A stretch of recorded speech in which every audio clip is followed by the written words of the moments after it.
তো জন্মদিনের মেনুতে চিলি চিকেনের পাশাপাশি কম্বিনেশনে ছিল ফ্রায়েড রাইস। তো ফ্রায়েড রাইস করার জন্য সবজিগুলো আমি নিয়ে নিয়েছিলাম, আর এদিকে আমি জলটাকে গরম করতে দিয়েছিলাম। জলটা গরম করতে দিয়ে ওর মধ্যে আমি সামান্য একটু তেল, এলাচ, দারচিনি, লবঙ্গ দিয়ে দিয়েছিলাম। তারপরে চালটাকে দিয়ে এখানে দেখো সবজিগুলোকে ছোট ছোট করে কেটে নিয়েছিলাম। কাজু আর কিশমিশ আমি খুবই অল্প পরিমাণে দিয়েছিলাম। এখানে তেল দিয়ে দিলাম কড়াইয়ে, তেলটা গরম করে নেব, এরপর সবজিগুলো একে একে দেবো আর ভেজে নেব।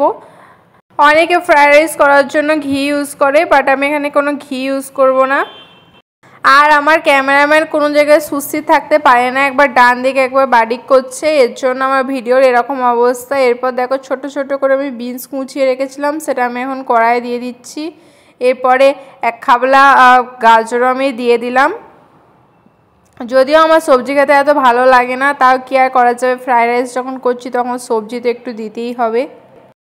এমনকি ফ্রায়েড রাইসের মধ্যে আমার কাজু বাদাম বা কিশমিশটাও পছন্দ হয় না, তাই আমি আর কিশমিশটা দিলাম না, জাস্ট কাজু বাদামটাই দেব। আর দেখো এখানে মটরশুঁটিগুলো আমি দিয়ে দিচ্ছি। ওয়েস্ট বেঙ্গলে এখন মটরশুঁটি ছড়াছড়ি হলেও তামিলনাড়ুতে মটরশুঁটি পাওয়া যায় না, অর্ডার দিয়ে আনাতে হয়েছিল।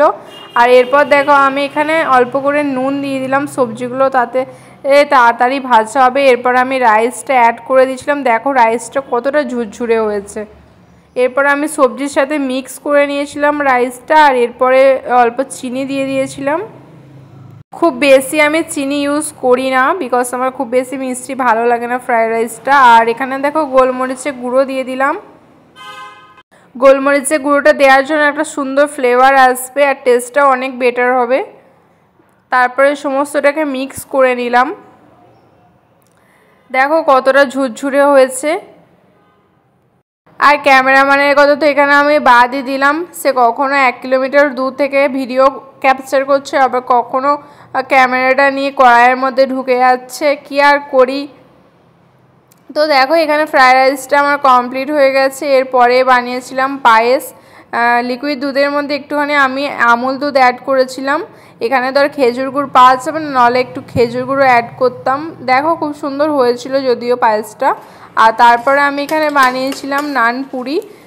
যদিও এটা নানপুরি কম লুচি বেশি লাগছিল, বিকজ অন্য টাইমে আমি নানপুরি বানাই পারফেক্ট হয়, বাট আজকে আমার কপালটাই খারাপ, তাই এখানে লুচি হয়ে গেছিলো। আর এদিকে আমি পেঁয়াজ ভেজে নিয়েছিলাম চিকেন করার জন্য, আর এখানে আমি চিকেনটাকে কষা করছিলাম। খুব সুন্দর একটা ফ্লেভার এসেছিলো চিকেনটার, আর টেস্টটা খুব দারুণ হয়েছিল এই চিকেনের।